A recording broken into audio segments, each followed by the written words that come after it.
Assalamualaikum warahmatullahi wabarakatuh.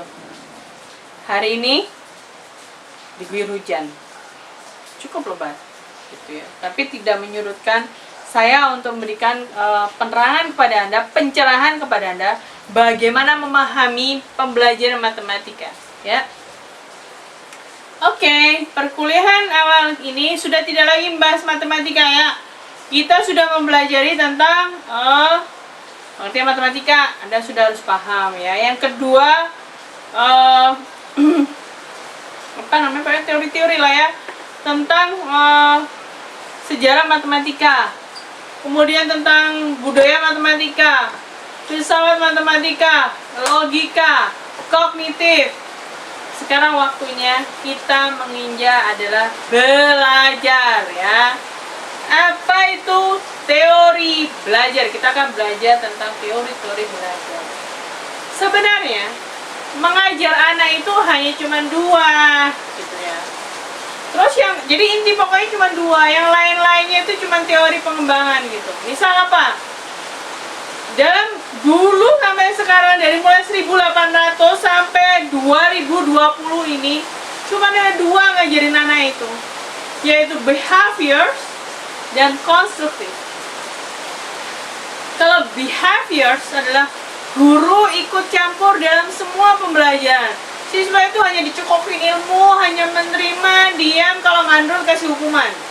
Terus kalau misalnya dia berbuat baik sesuai dengan apa yang kita arahkan, apa yang kita maui gitu, maka dia akan mendapatkan reward atau hadiah. Itu ada behaviors. Dan behaviors itu adalah suatu pendidikan yang dikatakan kejam, tidak manusiawi oleh pendidikan modern. Tapi bagi saya sih behavior itu perlu gitu untuk menitipkan anak. Kalau anak dibiarkan bebas begitu juga nggak bagus gitu. Jadi maksudnya gimana gitu? Behaviors itu ada sesuai kebutuhan. Misal gini ya, Singapura itu adalah behaviors. Behavior bagaimana mengatur penduduknya untuk hidup secara teratur, nyaman, tertib, dan bagus. Sehingga orang-orang yang datang ke Singapura itu senang lihat Singapura. Ini kotanya bersih, orangnya itu sopan. Menyenanglah orang tinggal di Singapura gitu. Orangnya jujur gitu. Kemudian ketika ada lockdown gitu ya, itu orang Singapura udah menyadari gitu, langsung tertib nurut. Tapi coba kalau Indonesia gitu, PSBB siang ini gitu ya, polisi pusing gitu ngatur ojek online yang mangkal di suatu tempat bergerumul. Itu kan penyebab COVID. Giliran diprit gitu ya, dikasih arahan sama polisi kagak nurut gitu, tetap aja bergerumul. Atau misalnya kita ke Glodok gitu, di pasar gitu, itu orang masih bergerombol berjualan, padahal udah PSBB gitu. Wah, langsung polisi tindak tegas. Tapi ya tetap aja bandel.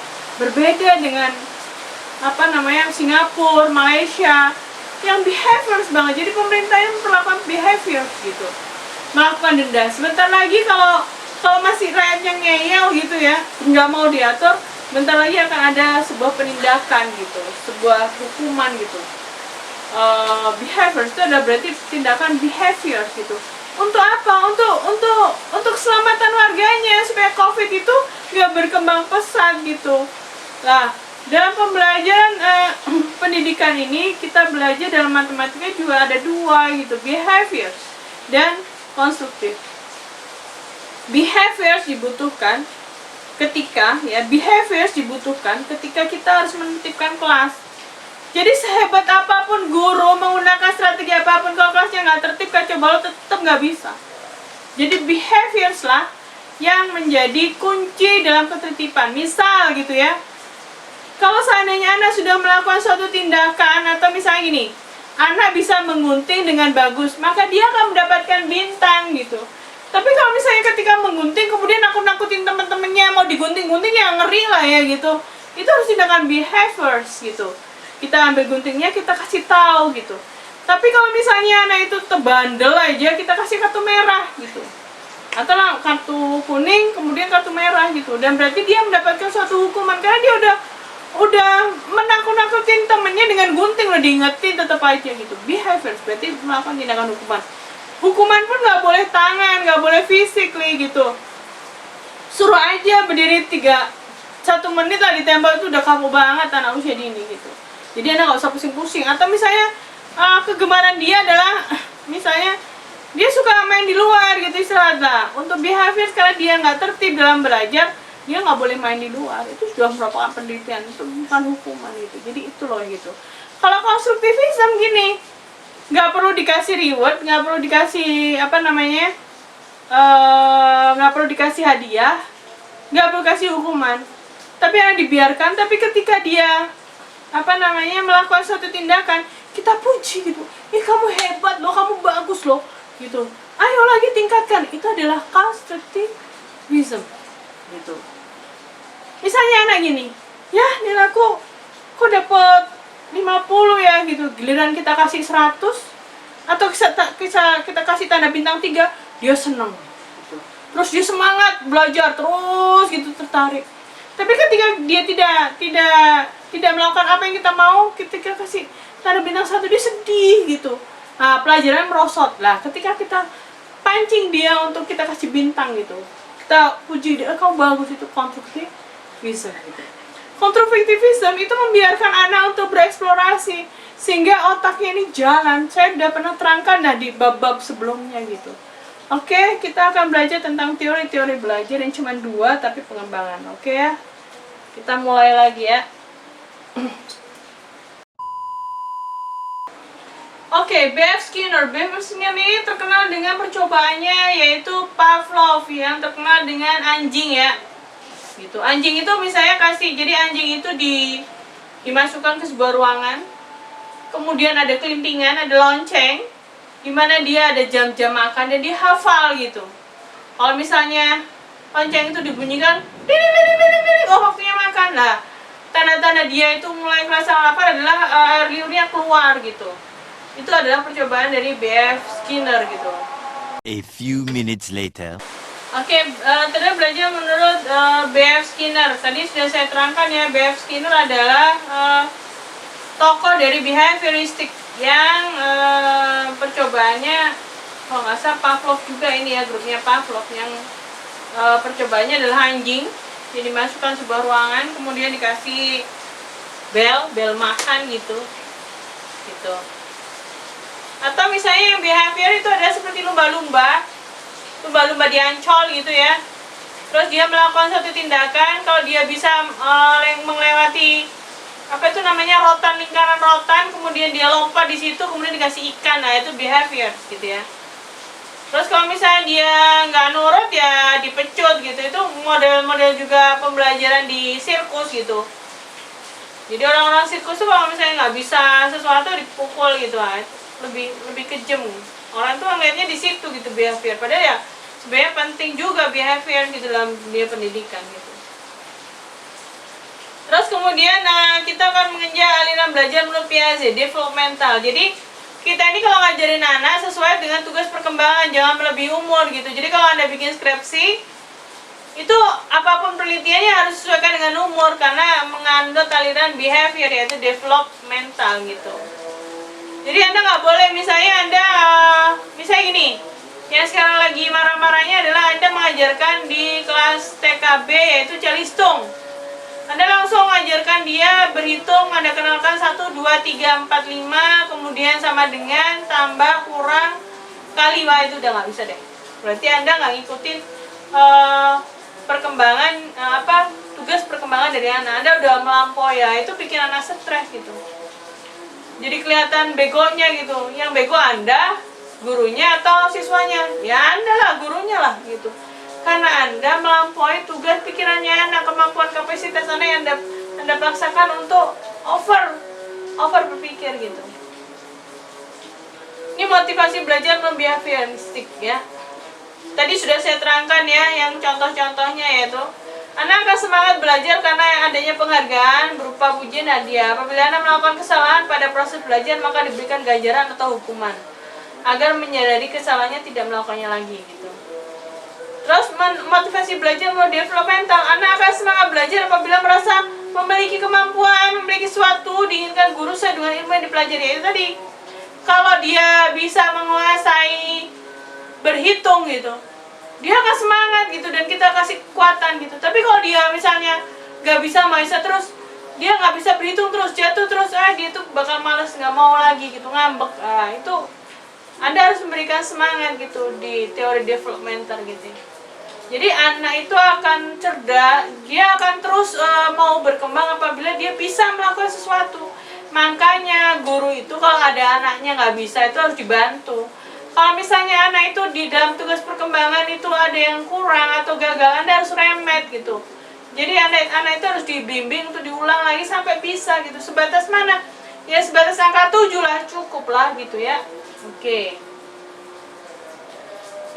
Teori belajar menurut prinsip perkembangan anak. Anak belajar dengan sebaik-baiknya apabila kebutuhan fisiknya terpenuhi dan mereka merasakan aman dan tentram secara psikologi. Anak-anak membangun pengetahuan, itu konstruktif ya. Anak belajar melalui interaksi sosial dengan orang dewasa dan anak lainnya. Oke ya. Ada penelitian di sini. Anak nomor 2 lebih cerdas dari anak yang pertama gitu. Kenapa? Yaitu tadi, anak belajar dari orang dewasa. Anak belajar dari lingkungan sekitarnya. Anak desa itu lebih cerdas daripada anak kota yang hidup di apartemen. Kenapa? Karena anak desa itu suka ngebolang gitu. Sehingga banyak pengetahuan yang dia dapat dari pengalaman-pengalaman dia di sekitarnya, di lingkungan sosialnya gitu. Kemudian anak belajar mulai bermain. Lah ini, jangan sampai orang gini ngatain, ngapain sih di sekolah di TK? Orang kerjanya main mulu. Ya iyalah. Anak itu belajar melalui bermain, nggak bisa ya serius-serius tuh duduk 10 menit kabur lah, kacau kelas gitu. Jadi harus ada sebuah kegiatan yang membuat mereka enjoy gitu. Itu tugas guru, itu tanggung jawab guru gitu.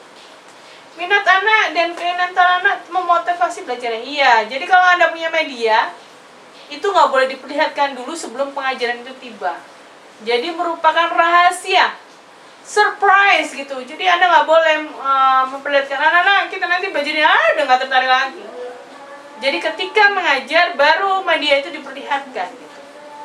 Itu akan memotivasi anak. Atau Anda misalnya di awal pembelajaran Anda memberikan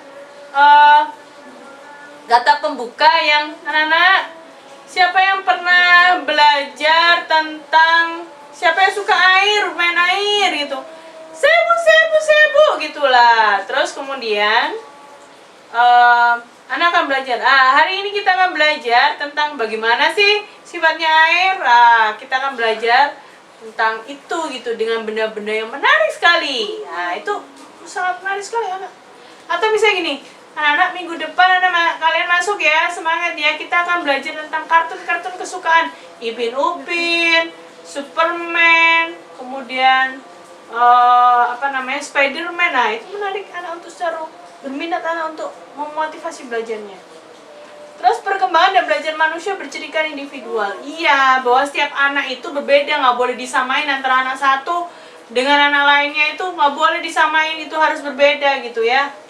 Oke.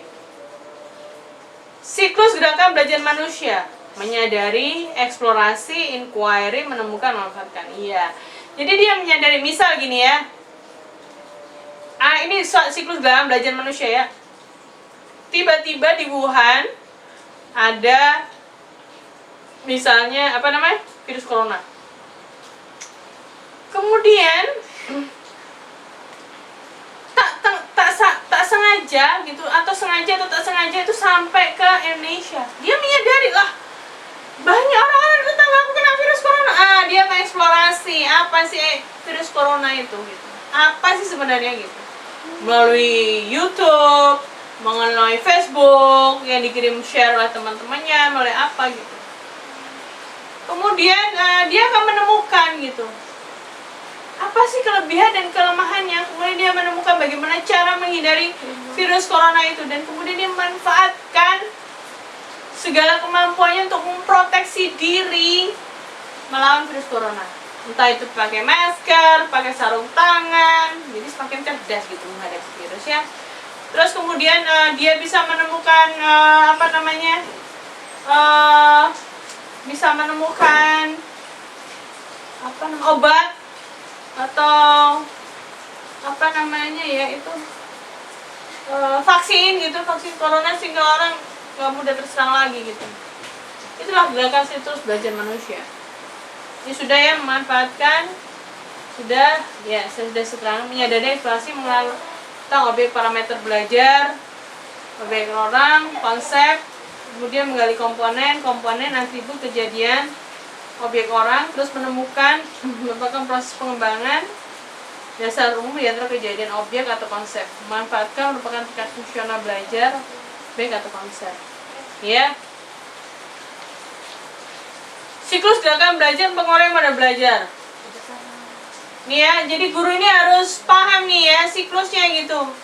Kalau kesadaran itu harus apa itu? Nah, itu Anda harus mengajarkan pengalaman, kemudian bagaimana menggali minat, kemudian persepsi, membuat persepsi anak itu terhadap virus itu misalnya ya, virus corona itu.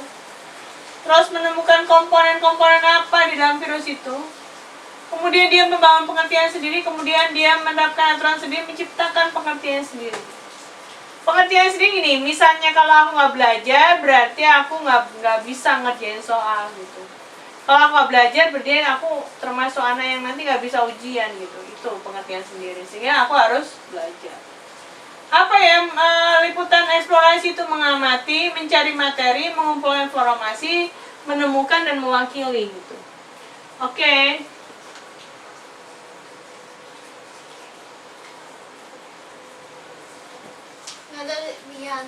Oke, sudah paham kan tentang belajar gitu ya, tentang teori-teori belajar gitu. Kalau sudah paham, itu yang harus Anda pegang sebagai calon guru untuk bagaimana mengajarkan anak ya. Pertama dia harus menyadari dulu gitu apa ini gitu ya. Kemudian mengeksplorasi. Selama eksplorasi dia akan menemukan. Nah, kemudian dia bisa memproteksi dirinya sendiri dan melakukan apa tindakan untuk dirinya sendiri. Itulah adalah prinsip dari teori belajar ya. Saya ucapkan terima kasih, semoga pembelajaran ini bermanfaat. Wassalamualaikum warahmatullahi wabarakatuh.